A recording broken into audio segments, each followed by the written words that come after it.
सक्सेना एक नवधनाढ्य परिवार से ताल्लुक रखता था। रईसों के साथ उठना बैठना, उनके साथ शाम को शराब पीना, ये उसकी आदत में आ चुका था। एक दिन सक्सेना के सभी धनाढ्य दोस्तों ने एक प्रपोजल रखा एक दूसरे के सामने कि क्यों ना हम अपनी पत्नियों की अदला बदली कर लें एक एक रात के लिए। ये बात सुनते ही मानो सक्सेना के मन में उत्सुकता उत्पन्न हुई कि ऐसा भी करके देखते हैं कितना आनंद आएगा। सक्सेना ने अपनी पत्नी के सामने बात रखी। उसकी पत्नी बड़ी संस्कारी थी। उसकी पत्नी ने कहा कि नहीं, मैं इस सब झगड़े में नहीं पड़ूंगी और मुझे किसी दूसरे व्यक्ति के पास नहीं जाना है, परपुरुष के पास नहीं जाना है।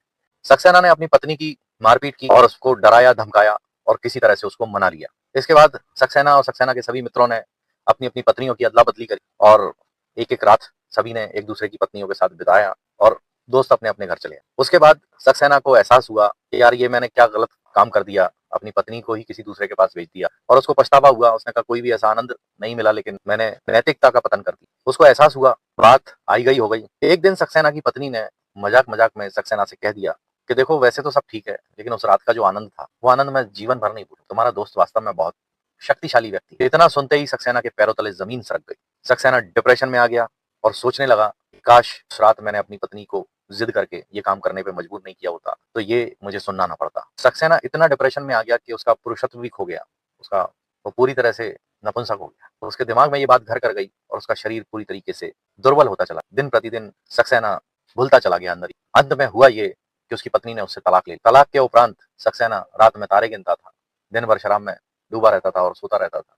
रात को उठ के तारे गिनता था। बाद में सक्सेना ने आत्महत्या कर ली। दोस्तों, इस दुखद अंत वाली कहानी से आपको ये शिक्षा मिलती है कि आप कितने भी पैसे वाले बन जाएं, लेकिन अपने सोच के दायरे को जब आप दिखावे में परिवर्तित कर देते हैं कि और अमीर भी ऐसा कर रहे हैं तो हमको भी ऐसा करना चाहिए, जहां हम इस होड़ में आगे आ जाते हैं, तो अपने जीवन में अनायास हम जहर घोल ना चाहते हुए भी हम उन कामों में लिप्त हो जाते हैं। जैसे कि बहुत से लोगों का मानना है कि अगर शराब नहीं पियेंगे तो अमीर नहीं कहलाएंगे। क्या कॉन्सेप्ट है, इसका क्या लेना देना? दौलतमंद इंसान से क्या लेना देना? कोई कनेक्शन नहीं है। फिर कुछ लोग इसमें तर्क देते हैं कि साहब, वो शराब पीते हैं ना, तो बड़ी बड़ी डील्स हो जाती हैं, डीलिंग्स हो जाती हैं। ये सब फालतू बातें हैं। जिन पे शराब पीने के लिए शाम को 1 और 2 घंटा फालतू होता है ना, वो लोग फालतू ही होते हैं। जीवन में कितने भी धनाढ्य बन जाएं, अपने संस्कारों को ना छोड़ें। दूसरी बात यह, गलत आदतें पालने पर कई बार आपके जी का जंजाल भी बन जाती हैं और आपको जान से हाथ भी धोना पड़ता है।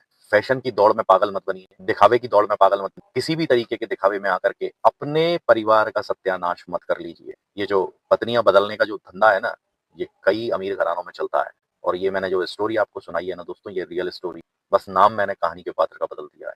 इसके अलावा कहानी सत्य है। इसलिए कभी भी पैसा कितना भी हो, दिखावे के चक्कर में ऐसे शौक मत पाल लेना जो आपको बर्बादी के रास्ते पे। वीडियो पसंद आया तो दूसरों को भी शेयर कीजिएगा।